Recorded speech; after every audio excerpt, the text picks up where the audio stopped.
بسم اللہ الرحمن الرحیم۔ مفتی راشد قاسمی کے چینل کو سبسکرائب کریں، ویڈیو کو لائک شیئر کریں، شکریہ۔ آج میں آپ لوگوں کو عورتوں کا غسل کا طریقہ بتانے والا ہوں کہ عورتیں غسل کیسے کریں۔ غسل کرنے کا عورتوں کا طریقہ کیا ہے؟ بعض عورتیں یہ بھی کہتی ہیں کہ غسل کرتے وقت 10 لوٹے پانی ڈالنا بدن کے اوپر یہ ضروری ہے، اگر 10 لوٹے پانی نہیں ڈالا تو غسل نہیں ہوگا۔ یہ بات بالکل غلط ہے، ایسا کچھ بھی نہیں ہے۔ عورتیں سب سے پہلے اپنے دونوں ہاتھوں کو دھوئیں گٹوں تک، پھر استنجا کریں۔ اگر بدن کے اوپر کسی جگہ نجاست لگی ہوئی ہے، ناپاکی لگی ہوئی ہے تو اس کو بھی صاف کر لیں، اس کو بھی دھو لیں، پھر مکمل وضو کریں۔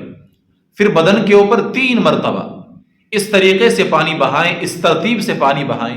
سب سے پہلے اپنے سر کے اوپر پانی ڈالیں، پھر اپنے سیدھے کاندھے کے اوپر پانی ڈالیں، پھر الٹے کاندھے کے اوپر پانی ڈالیں، اور پانی ڈالتے ہوئے اپنے بدن کو ملتی رہے، اپنے بدن کو صاف کرتی رہے تاکہ پورے بدن پر اچھے طریقے سے پانی پہنچ جائے۔ غسل کے اندر 3 فرض ہیں۔ سب سے پہلا منہ بھر کر کلی کرنا، نمبر 2 ناک کی نرم ہڈی تک پانی پہنچانا، نمبر 3 پورے بدن پر پانی بہانا۔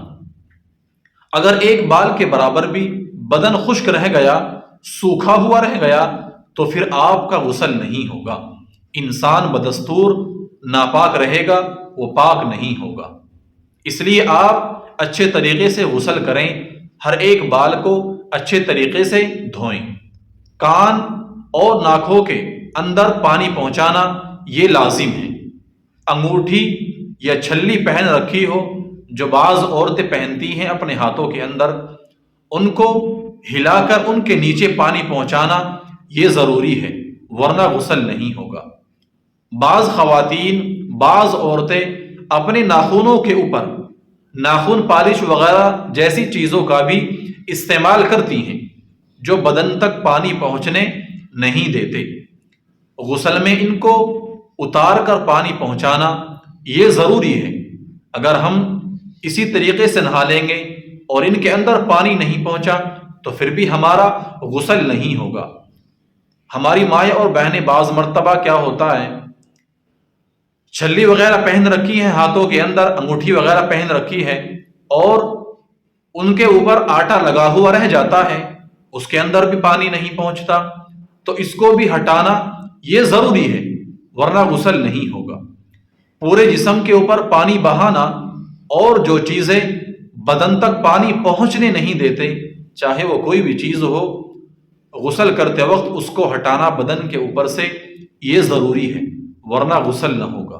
عورتوں کے سر کے بالوں کا جوڑا اگر کھلا ہوا ہو تو ان بالوں کو کھول کر تر کرنا یہ ضروری نہیں ہے، بلکہ بالوں کی جڑوں تک پانی کا پہنچانا کافی ہے۔